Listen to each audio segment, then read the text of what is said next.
गेले काही दिवस कोल्हापुरात काय चर्चा रंगत होत्या की आमदार सतेज उर्फ बंटी पाटील आणि खासदार धनंजय उर्फ मुन्ना माडिक आता एकत्र येणार का? यांच्यातले पारंपरिक शत्रुत्व संपणार का? पण थांबा, जर तुम्हाला महाडिक पाटील शत्रुत्व संपेल असं वाटत असेल तर तुमचा हा अंदाज साफ चुकीचा ठरलाय. कारण अलीकडे खासदार धनंजय माडिक यांनी गोकुळमध्ये आमदार सतेज पाटील यांचे निवडणुकीत आम्ही पानिपत करू अशी जोरदार टीका केली. याच अनुषंगाने सतेज पाटील यांनी महाडिक काका पुतण्यावर अशी काही प्रकरणी जर्जरीत टीका केली की ज्यामुळे कोल्हापूरच्या राजकारणात पाटील विरुद्ध महाडिक हा धगधगता संघर्ष पुन्हा एकदा उफाळून आलाय. सतेज पाटलांच्या या एका विधानाने महाडिकांची समझोता होण्यापूर्वीच्या चर्चा हवेत विरल्या आहेत. आजच्या या विशेष व्हिडिओमध्ये आपण कोल्हापूरच्या सर्वात मोठ्या राजकीय रायवलरीचा इतिहास, अंतर्गत घडामोडी आणि या प्रकट टीकेमागचं नेमकं सत्य अगदी सविस्तर पाहणार आहोत. व्हिडिओ शेवटपर्यंत नक्की पहा.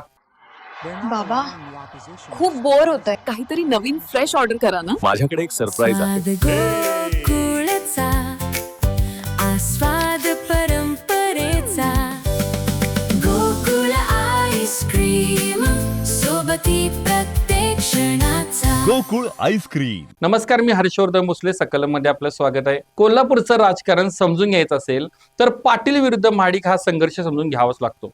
कारण कोल्हापूरची एकही निवडणूक या दोन घराण्यांच्या संघर्षाशिवाय पार पडत नाही, मग ती गोकुळची असो विधानसभेची. पण या पारंपरिक शत्रूची सुरुवात नेमकी कशी झाली याची पाळंमुळं आहे 2 दशकांपूर्वीच्या राजकारणात. एकेकाळी माजी आमदार महादेवराव माडिक म्हणजेच आप्पा यांचा कोल्हापूरच्या सहकार आणि राजकारणावर एकछत्री अंमल होता. दरम्यानच्या काळात तरुण आणि धडाडीचे नेते सतेज पाटील यांनी कोल्हापूर शहरातून आपल्या राजकीय प्रवासात सुरुवात केली. विशेष म्हणजे सुरुवातीचा काही राजकीय काळ सतेज पाटील हे तत्कालीन आमदार महादेवराव माडिक यांच्या सोबत काम करत होते. परंतु कालांतराने या दोघांमध्ये राजकारणाची दरी हळूहळू वाढत गेली. 2004च्या विधानसभा निवडणुकीत सतेज पाटील आणि महाडिक गटात पहिला मोठा संघर्ष पाहायला मिळाला. तिथून जे संघर्षाचे चक्र सुरू झालं ते आज 2026 मध्येही थांबलेले नाही. सतेज पाटील विरोधात गेल्यानंतर महादेवराव माडिक यांनी सतेज पाटलांच्या विरोधात मोर्चेबांधणी केली. तर दुसरीकडे सतेज पाटलांनी महाडिकांची सहकारातील सत्ता खिळखिळी करण्याचा विडा उचलला. 2014च्या विधानसभा निवडणुकीत महाडिक गटाने सतेज पाटलांच्या विरोधात उघड भूमिका घेतली, ज्याचा वचपा सतेज पाटलांनी 2015च्या विधान परिषद निवडणुकीत महादेवराव माडकांचा पराभव करून काढला. कोल्हापूरच्या राजकारणातली ही सर्वात मोठी शिफ्ट मानली जाते. थोडक्यात सांगायचं तर हा संघर्ष फक्त सत्तेचा नाही, तर कोल्हापूरचा नेता कोण, कोल्हापूरवर राजकीय वर्चस्व कोणाचे, यामुळे हा संघर्ष राजकीय अस्मितेचा व प्रतिष्ठेचा प्रश्न बनला. आता येऊयात आपल्या मूळ विषयाकडे, म्हणजे गोकुळ दूध संघ. गोकुळवर माजी आमदार महादेवराव माडिक आणि दिवंगत आमदार PN पाटील यांची तब्बल 25 ते 30 वर्षे निर्विवाद सत्ता होती. गोकुळचा कारभार म्हणजे महाडिकांचा गड असं समीकरण बनलं होतं. पण गेल्या पंचवार्षिक निवडणुकीमध्ये सतेज पाटील यांनी एक मास्टर स्ट्रोक खेळला. त्यांनी महाविकास आघाडीच्या माध्यमातून विशेषतः राष्ट्रवादीचे नेते आणि मंत्री हसन मुश्रीफ यांना सोबत घेऊन महाडिकांच्या 30 वर्षाच्या सत्तेला सुरुंग लावला. मल्टी स्टेटच्या मुद्द्यावरून महाडिक यांच्या विरोधात शेतकऱ्यांमध्ये जनजागृती करत सतेज पाटील आणि मुश्रीफ यांनी गोकुळची सत्ता काबीज केली. पण म्हणतात ना, राजकारणात कोणताच मित्र कायम नसतो आणि कोणता शत्रू कायम नसतो. राज्यात सत्तांतर झालं आणि हसन मुश्रीफ महायुतीसोबत सत्तेत गेले. सुरुवातीला सहकारातील दोस्ती जपत मुश्रीफ यांनी गोकुळमध्ये पुढची 2 वर्षे सतेज पाटलांसोबत कारभार केला. पण आता 2026ची गोकुळ निवडणूक तोंडावर आली आहे आणि मुश्रीफ यांची स्वतःच्या पक्षात आणि महायुतीत कोंडी होऊ लागली. त्यामुळे त्यांनी उघडपणे महायुतीची बाजू घेण्यास सुरुवात केली आहे. परिणामी भाजपचे आमदार चंद्रकांत पाटील, खासदार धनंजय माडिक आणि मंत्री हसन मुश्रीफ यांनी एकत्र येत छत्रपती शाहू शेतकरी विकास आघाडीची घोषणा केली. याचा अर्थ काय?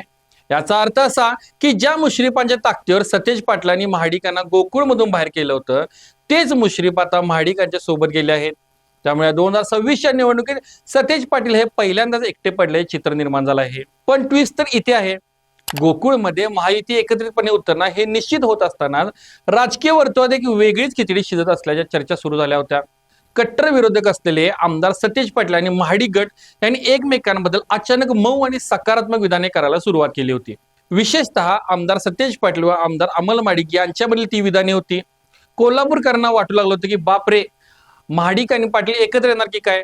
त्यातच गोकुळच्या निवडणुका जवळ येत असतानाच जिल्हा बँकेच्या निमित्ताने आमदार सतेज पाटील यांनी भाजपचे आमदार अमल माडिक यांच्यात वरचेवर भेटीगाठी होत होत्या. सहकाराच्या व्यासपीठावर दोघांनी एकमेकांबद्दल सकारात्मकता दाखवली होती. अमल माडिक यांनी स्पष्ट केले होते की मी आणि आमदार सतेज पाटील जिल्हा बँकेत एकत्र संचालक आहोत. आमची बँकेत वरचेवर भेट होते. आम्ही एकमेकांना पाहून हसतो. जिल्हा बँकेच्या आणि जिल्ह्याच्या हिताचे जे निर्णय असतात त्यावर आम्ही एकत्र चर्चा करतो. आमच्या भेटी उघड आहेत, लपून छपून नाहीत.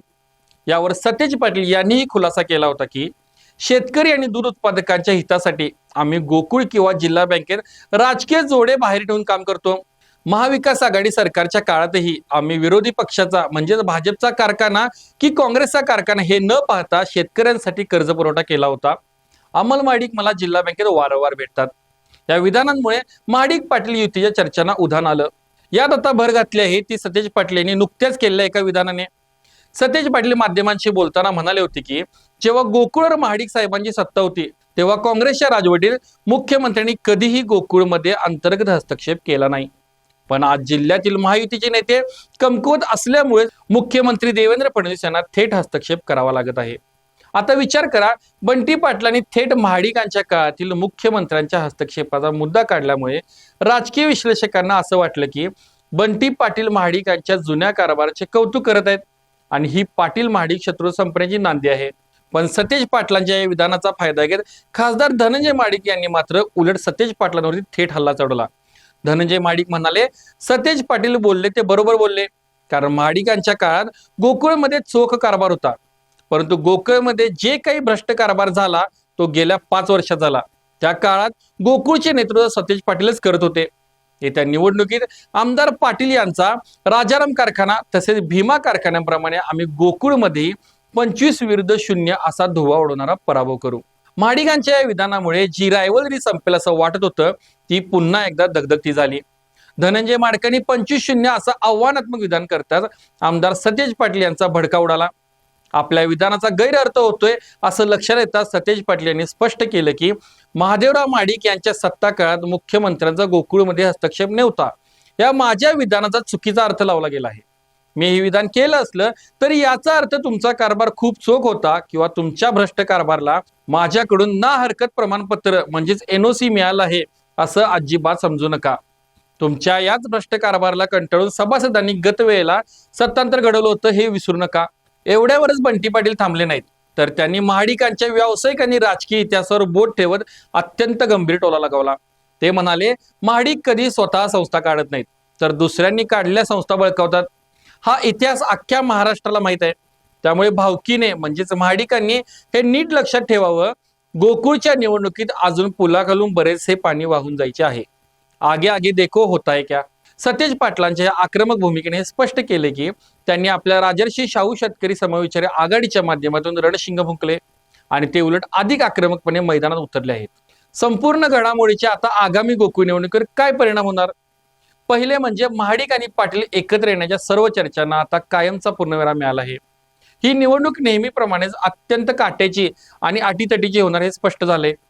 दुसरं म्हणजे हसन मुश्रीफ जरी महायुतीसोबत गेले असले तरी गोकुळच्या ग्राउंड लेवलवर त्यांचे कार्यकर्ते आणि सतेज पाटलांचे कार्यकर्ते यांच्यात अंतर्गत मैत्री राहते की थेट लढत होते हे पाहणं महत्वाचं ठरेल. कारण सतेज पाटलांनी थेट आव्हान दिल्यामुळे महायुतीवर आता हा गड जिंकण्यासाठी प्रचंड दबाव असेल. आणि तिसरे म्हणजे सतेज पाटलांनी आगे आगे देखो होता है क्या असं म्हणत अजूनही पुलाखालून बरंच पाणी जायचे आहे असे संकेत दिलेत. याचा अर्थ आगामी काळात गोकुळमध्ये अनेक गुप्त आघाड्या आणि धक्कादायक घडामोडी पाहायला मिळू शकतात. त्यामुळे कोल्हापूरचं हे राजकारण आता अतिशय रंजक होणार येऊन ठेपले. तुम्हाला काय वाटतं?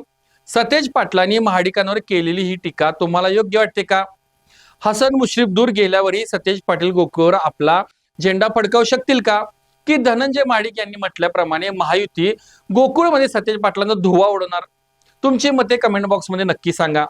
व्हिडिओ आवडला असल्यास लाईक करा आणि जास्तीत जास्त शेअर करा. भेटूया पुढच्या व्हिडिओमध्ये लवकरच. धन्यवाद.